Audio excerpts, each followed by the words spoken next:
పిల్లగాడు గుర్రు గుర్రు ఏడుస్తుండు. తాడు కాలు ఇంకా లోపల పోయినాయి. ఇందాక ఇంకా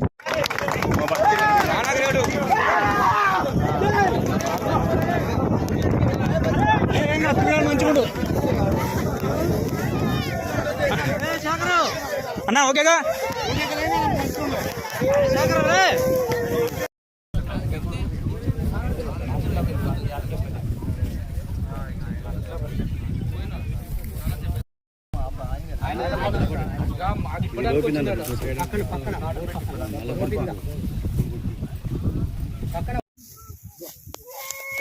ఏం కాదు ఉన్నాం, ఇక్కడే ఉన్నాం, ఏం భయపడకరి అన్నా. మేము తీస్తాం, ఏం భయపడకరి. ఉన్నాం, ఈయనే ఉన్నాం, భయపడకండి అన్న. ఈయనే ఉన్నాం, ఏం భయపడకండి అన్న. ఉన్నాం, మేము తీస్తాం, ఏం భయపడకండి. ఏం కాదు, పట్టుకో, బిర్రగా పట్టుకో, మేము వస్తున్నాం కానీ ఉన్నాము. పోలు పెట్టకన్నా.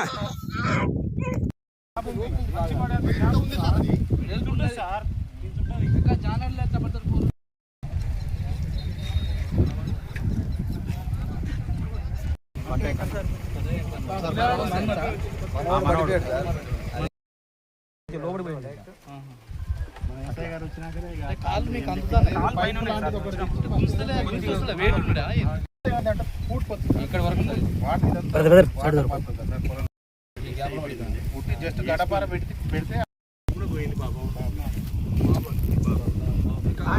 లేకపోతే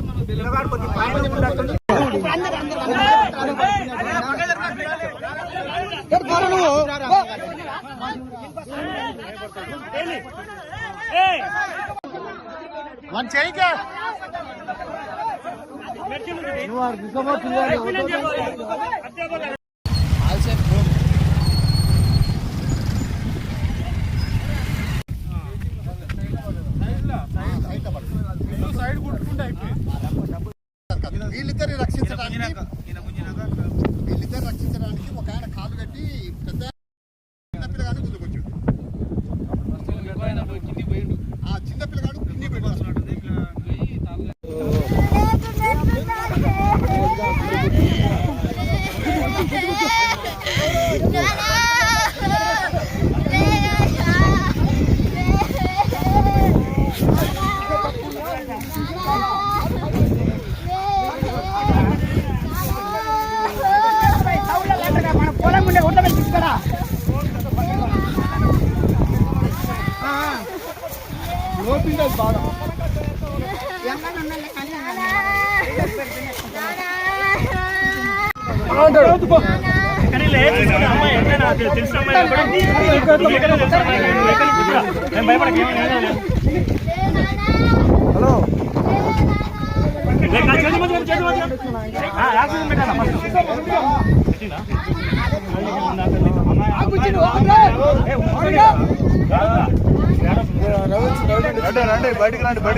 సో ఈరోజు ఉదయం మిర్యాలగూడ రూరల్ పిఎస్ లిమిట్స్లో యాదగారిపల్లి విలేజ్ అవుట్స్కట్స్లో, అంటే విలేజ్ నుంచి అందాజ ఒక 2.5 కిలోమీటర్స్ ఉంటుంది.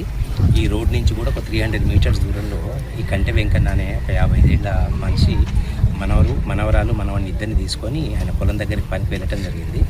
అక్కడ బోర్వెల్ దగ్గర వీళ్ళు పనిచేసే క్రమంలో ఈ బాబు యాక్సిడెంటల్గా ఆ బోర్వెల్ కేసింగ్ చుట్టూ ఉన్నటువంటి స్పేస్లో పడిపోవటము. సో దాంట్లో వాటర్ ఊస్ కావటం వల్ల కాస్త బురద అది ఎంత జమ అయింది అది లోపలికి అటు ఇటు ఒక 10 ఫీట్ లోపల. సో ఆ బాబుని తీసే క్రమంలో ఈ కంటె వెంకన్న కూడా దాంట్లోకి అప్గ్రేడ్ డౌన్ అంటే తల కిందికి వెళ్ళి ఇట్లా పట్టుకునే క్రమంలో ఆయన కూడా దాంట్లోకి స్లిప్ అయిపోయారు.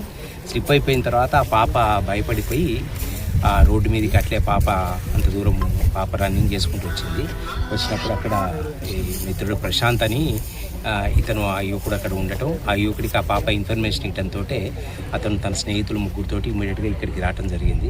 వచ్చి వాళ్ళు రెస్క్యూ ఆపరేషన్ చాలా ప్రయత్నం చేశారు వాళ్ళని తీయడానికి. ఈలోపు గ్రామస్తులందరూ కూడా వచ్చినారు. ఈ విషయం ఉప సర్పంచ్ ద్వారా తెలుసుకున్నాం. మిర్యాలగూడ రూరల్ ఎస్ఐ లక్ష్మయ్య గారు వేరే ఇన్వెస్టిగేషన్ డ్యూటీలో వెళ్తూ ఇమ్మీడియట్గా ఇక్కడికి రావడం జరిగింది.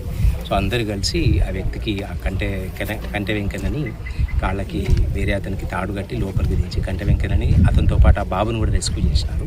ఇమీడియట్గా అంబులెన్స్లో వాళ్ళిద్దరిని కూడా హాస్పిటల్కి పంపడం జరిగింది. అదేవిధంగా రెవెన్యూ అథారిటీస్ తోటి, ఫైర్ అథారిటీస్ తోటి అందరితో కలిపి ఈ ఆపరేషన్ చేయడం జరిగింది. తర్వాత ఎప్పుడైతే ప్రస్తుతం ఎప్పటికైనా ప్రమాదమే కాబట్టి ఆ కేసుని చుట్టినటువంటి హోల్ని జేసీబీ తోటి మట్టి పెట్టి పూడ్చడం కూడా జరిగిపోయింది అది. సో ఇప్పుడు వాళ్ళ అంబులెన్స్లో ఉన్నారు. సో వీఆర్ ప్రొసీడింగ్ దేర్ అండి. ఫర్దర్ డీటెయిల్స్ ఏమైనా ఉంటే నేను మళ్ళీ ఇస్తాను. Thank you.